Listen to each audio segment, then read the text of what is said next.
माहेरवाडी माझा आजोळ आहे, हे सगळ्यात माझा महत्वाचा परिचय. माझ्या वहिनी इथल्या आहेत, समोर बसलेल्या आहेत आमच्या साधू वहिनी. माझी मा इथली आहे, माझा आजोळ आहे, आणि माझ्या आजोबाचं नाव बी एंकोबा होतं. एंकोबा म्हणायचं त्यांना, म्हणजे व्यंकटराव, पण त्याला एंकोबा म्हणायचं. माझा आजा मी कधी पाहिला नाही. भागामाय माझी आजी होती, ती पुष्कळ दिवस मी पाहिली, अनुभवली.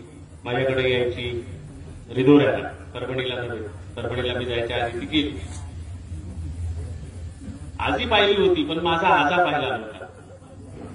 आजा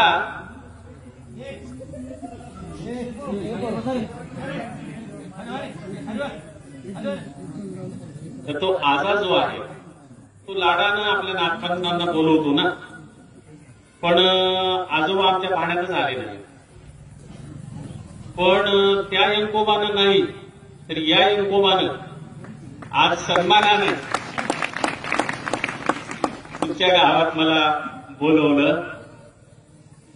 तुमच्याकडे बरेच एंकोबा दिसतात.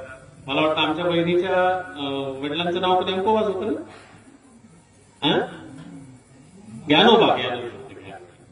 एंकोबा नाव बऱ्याच ठिकाणी म्हणजे तुमच्याकडे माझ्या ऐकण्यात आलं. तुम्हाला तुमच्या नावाचा अर्थ माहिती आहे का? नावाचा अर्थ माहिती आहे? नाही ना, फक्त ते तिरुपतीच्या देवाचं नाव आहे एवढंच माहिती आहे. व्यंकटी या शब्दाचा अर्थ वाकडा. वाकडा असा त्या शब्दाचा अर्थ आहे. आपल्याकडे त्याला व्यंकटराव म्हणायची सवय. व्यंकटराव म्हणजे वाकडेराव, बरोबर आहे ना? वाकडेराव, कारण ज्ञानेश्वरीमध्ये तो शब्द आहे.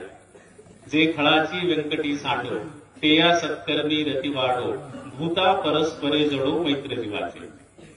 व्यंकटी म्हणजे वाकडेपणा. व्यंकटी त्याची जाओ, वाकडेपणा जाओ असं म्हटलेलं आहे. मग देवाचं नाव व्यंकटी कसं काय? देवाचं नाव वाकडा असं कसं काय? तर आपल्याकडं श्रीकृष्णाला लाडाला वाकडा देव म्हणायची पद्धती आहे.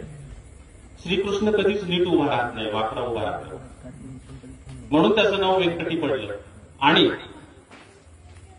रंगणात या रूपात लहानपणात सुद्धा तो लंगडा असतो.